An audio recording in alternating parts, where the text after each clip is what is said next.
Well, man, catch us up. John Clidy. Who is the man, John Clidy, the leader, John Clidy? Walk us through. Tell us who you are in 60 seconds and what's your superpower.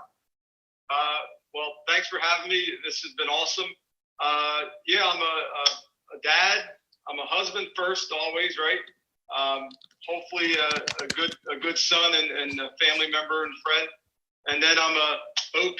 I'm a mega agent. I'm a regional director. Now an author, an investor, and hopefully a leader of a lot of people trying to help them through this. I guess we'll say fun. A fun time. Right? A fun time, yeah. Definitely a challenging and trying fun time. Yeah. Yeah. So I want to share a quick story real quick. So John and I had the pleasure. John and I have known each other for a few years. We went to San Francisco together for exchange, or recharge.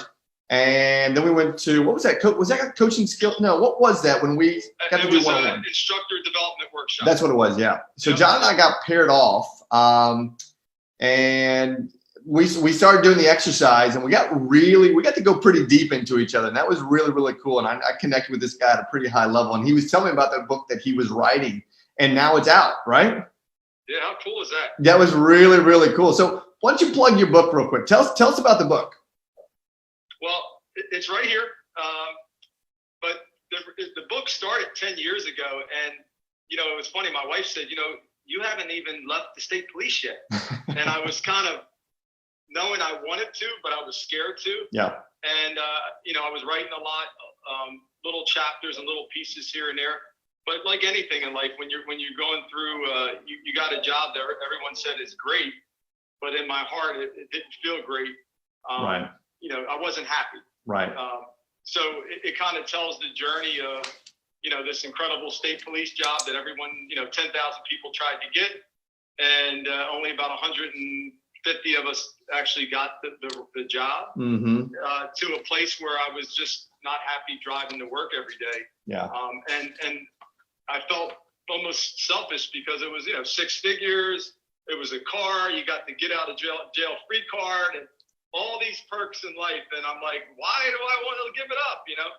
And then, I find this real estate world, and I'm like, man, you can make a lot of money, and you can do it at your time, at your own leisure and your time. And the more you work, the more you make, as opposed to my other world where, there is a limit to, I know when I retire how much I will actually make. Right. Yeah. So I tell that journey throughout the book. Well, man, I can't wait to get my hands on it, and I'm sure our listeners will want to do the same thing. So let's dive into some of these questions. So everyone, the framework looks like this for today, and we did the same thing yesterday. I have a series of questions that the panelists have all seen, and we're just taking everyone's different perspective on each of them. So the question goes like this, John.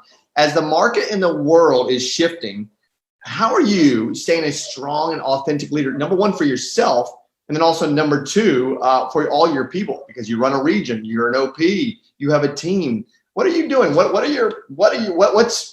us what you're doing there.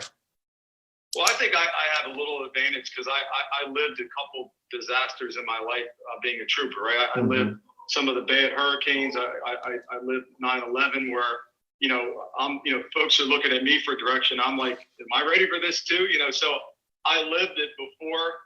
And the thing that I've learned from watching myself behave and other leaders behave is, when you're in a position of leadership, how people perceive you, whether you're feeling scared inside or not, like for instance, the regional director or OP, right?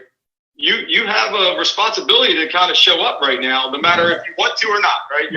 You're a professional, you're a star if you want to or not. How you handle it is up to you. So, I've watched a lot of leaders that didn't motivate me.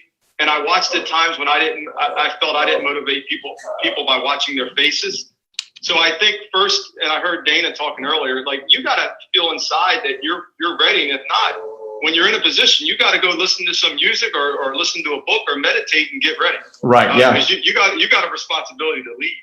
Yeah. So I think from those challenges afforded me kind of like, almost, I don't want to say tough skin, but I've been there before, and it's like, this is just a different war, different situation, and I don't want to undervalue that this, a lot of people have lost some lives and loved ones, So I don't want to say it's not, but we have to live today, and we got to, get through this as a society, not just as business owners, just as a country. And we have a responsibility, Adam, by starting at home. Yeah. And if your family's out of whack and not handling this or not being responsible, then it just trickles out into your community and trickles out to the state, and then there you have it. So we have a responsibility first at home to lead, whether it be yourself, right? Yeah, just one person, you got to lead yourself and be smart. If it's a family of 1, 2, 3, 4, 5, and you name it, you got a responsibility. And then if you got a business or you're a realtor, then you start, and then you got to own that part, right? And then it goes from there. And then like Gary Keller has a whole bunch of people to lead, so his responsibility is a little bit longer than ours, but he has to own his part with all his different leaders. So we kind of got to do the same thing. Gotcha. Yeah, that's really, really good. So let's go back to home real quick. So you said you got to start at home. What are some of the things that you were doing to expand that, right? So things are different now. The kids are at home. You got what, 3 or 4 of them? I have 4. Yeah. 4 kids. Now we homeschool too, and we private school the other 2. But number one, it starts with for me. I'm just fortunate to have an incredible wife. She manages that part better than anybody in America to me. So she has that. So I know when I close the door, it's good out there, and then when I come in, it's my job to kind of step in and support her. Right. So I think for the most part, most of us, we still got roles to do. Like we're doing all these Zooms, and no different than before. Maybe a little bit more work now. But we still have a commitment when we walk out of these doors to go make them feel good and secure. So for me, I have a really good home partner that's running that organization when I'm running mine. So I'm blessed. And then trust me, I have my list of things to do when I get out of that door. But right. For me in my world, I have a really good partner. So I can't say during the day I'm in here I'm trying to help a lot of others. And then when I get out, then it's time to support them and get with them and do it the best dad and best husband I can be. Right. So hey, walk down, because this is a little off script real quick. And I had this question come up yesterday. Talk to us about that home life work balance now, because it can be part of the routine question. And man, we've got a lot of moving parts right now. We've got a lot of moving parts. Even if you don't have a home office, I mean, there's a lot of things that are different right now. So number one, walk us through that home life, that work-life balance, and then your routines. So I was on the Carolinas region, and I told those folks, it's crazy. I was so regimented in life, where I was CrossFit at 5 o'clock, and just not watching TV and just being really a good person and human being, right? Right. And I kind of went back to like my college days with the wife, and we're watching like Netflix late, doing things, staying up later than I normally do, things that I don't do. Right. So I had about a week, about 9 days of that, and then I got back to, getting up early, getting back to some, time to myself and exercising and reading and writing and things that are important to me, the stuff that I'm that makes me feel good. Right. Yeah. Yeah. And that behavior trickles to your family too. Like obviously if I behave good, my wife behaves good, my kids do. And the crazy thing that has evolved is systems are created by chaos. So, our kids are, again, they're going through this like we are. So we're kind of putting schedules together because we have to, who's doing what, right. Schoolwork, whether it be chores, fun time, reading time, whatever that is. We have to be structured and systematic, because if not, it can get chaotic.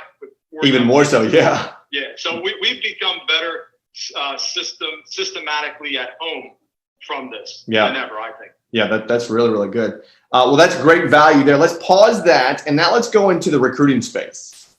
Right. So, what's that? My favorite. Right. Absolutely. Yeah. So walk us down this path. Well, what is it about recruiting that really brings you energy and that really fires and lights you up? Because everyone that we've had on here, it's the same way. You heard Dana just a second ago. It really brings massive energy and joy to her. What does it do for you? I used to have, and again, I'm just transparent as they come. I used to have this energy for all recruits, meaning the newbies and everyone. I've lost that because, in my world, I recruit some whales, they call them, right? Yep. And some OPs and megas. So I love those conversations so much, and helping them. It's awesome when you get like a multimillionaire that still needs direction, and you're able to give them that direction. Like right. for me, the passion and the excitement around that it's truly amazing. And thanks to Gary Keller and Kel Williams, they got this thing called career visioning. Right. Yeah. You know, literally you could, kind of map out someone's life and their motivation pretty much in a 4-hour period. So I've got really attracted to that process. And if you go in my office, I haven't been there in a while, but if you go back to my office, I have those Post-it sheets all up over the place. I mean, there's no pictures. They're just posted of all life stories and motivations all over the place. Nice. So I've kind of got addicted to it. I've done it over 100 and sometimes full CV with leaders, admins. And so I think the passion of watching someone find their true purpose or how they can really get what they want, because, and I use my story as an example all the time, because, the book also maps out the trooper to the investor to the agent to the regional director. So it kind of gives that whole map. Gotcha. So it's what I heard you say there was helping someone unlock their true potential and then giving them a path. Absolutely. Yeah, man, that's really, really good. So transition now to someone who maybe doesn't want to recruit right now. What would you say to them? Well, right now, I think we've said it, and I've heard it on a lot of calls. It is really about care first. And if the care is an hour of care, then that's your job that day. It's an hour of care and support, and I'll talk to you next time, our next scheduled time. Now, in that care talk, if it's money, a situation that leads back to common sense, our real estate world, right? Then you add the value where you need to add it, right? You got tech audits now. You have 30-30-40. You have all these incredible things now. If you don't even know, if you don't know how to do it, there's videos that show you. Right. Yeah. However, if you don't, and it's just on your sheer knowledge of just understanding the MREA, then you fill in the blanks when the care call turns into support. Right. If that makes sense. So as a consultant, you should at some point it might be care the whole time, because right now they need a shoulder to cry on or a person to lean on. And at some time it might be money, or it might be, my business is a mess and I don't know what to do. And then you say, you know what? Either I'm going to schedule a call where I can help you with that, or if you have time, you start getting right into it right now. Because obviously the ultimate goal of recruiting, I see your thing, I love recruiting, is to close. So if I can close them at that point, I'm going to close. If not, we're going to set up a time to get them on a Zoom call so I can close. Because I think like any recruiting, I think it starts on the phone. I know a lot of people talk about that, but I think you got to get on the phone and make the call first. It's just to kind of get people on a Zoom and they don't even know who you are, why you are, or why you exist, and vice versa. Right. Kind of gets, you don't care how much you know today, know how much you care kind of thing. Yep. So you kind of got to think, let me warm it up a little bit and then let's get down and dirty. So I want to go off script again, because again, you do recruit some whales. You recruit some big time hitters. I know some of the big timers that you guys have brought into that region they've been huge. In a time like this, where we might have either a hesitant, let's just call it a hesitant recruiter, what's that space look like up there with the whales that aren't getting touched, that aren't getting called? Because we all think they have it figured out, right? What does that first approach look like? So, for example, if we have either a new recruiter or an experienced recruiter on this line right now, and we want to give them some advice on reaching out to that whale. I don't know what we want to put as a production number there, 25 million plus. How would you coach, or what would you say to that individual to start that conversation? I watched Gary do the recruiting appointment a couple of times, and I'm thinking like I'm going to see this incredible, like, right, here you go, and it's here. And he just did the basics. Tell me about yourself. It starts off with everyone loves, somewhat you love yourself, right? You kind of, you're your favorite person. Right. So ask them about themselves and, open them up where they're talking and feeling comfortable. And then, you can get into the business part. And Adam, I remember this story like it was yesterday, but I had this almost $200 million recruit. Mm-hmm. And I remember sitting in the conversation with him, and I'm inside of my mind, you know, he pulls up in his nice car and his suit and his glasses. And I'm like, you know, all right, this guy, you know, I'm thinking like, all right, I got to be ready, you know. Right. And then he comes in and he tells me he has, you know, 50 million in real estate and strip malls, and he's 7th level, and he's in his 3rd house in Florida and all this stuff. And I'm like, all right, so how am I going to pull this one off? Right. And I said, you know what? I remember, like, you know, are you taking care of others? And it kept coming to my mind. And I said, can I ask you a question? Who's your number one person on your team? Like, who's the person, like, if you're not there, that you call on? And they said, let's just say his name's John. Mm-hmm. He said, John. I said, is John's life like yours? Does John have all this stuff going on? And then he was like, all right, you got me. And I'm like, I don't want to get you. I'm just curious because I know, you know, for me, you know, my purpose is really, I love to see leaders develop inside my organization.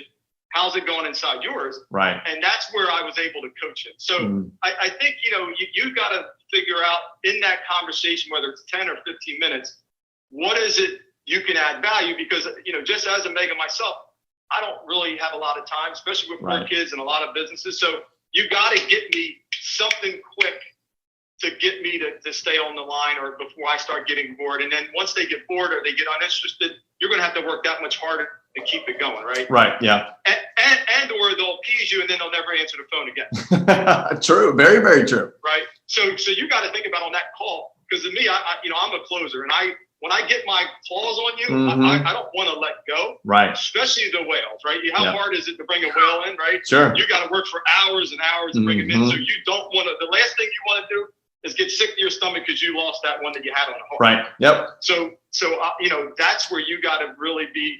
And this is where practice comes in. I think you do it so much, it becomes what it's called unconscious competence. Yep. Right. Yep. Like we remember what Jason talked about, Mm-hmm. And Gary, right? Yeah. So that's, you know, if once you start doing it kind of in your sleep or in your dreams, you get good at it from doing those wells over and over. Yeah, again. no, for sure. Okay, that was a great answer. Okay, go into your 3 action items. So what 3 action items would you suggest our listeners dive into right now, whether that's in the leadership space, whether that's in the recruiting space, whether that's in the getting the mindset right space? What would you suggest there? I had like all different ones, and you know what? I'm going to go to, I'm going to change it. I had 3 Ps. I'm going to go to mindset, focus, and care. Okay.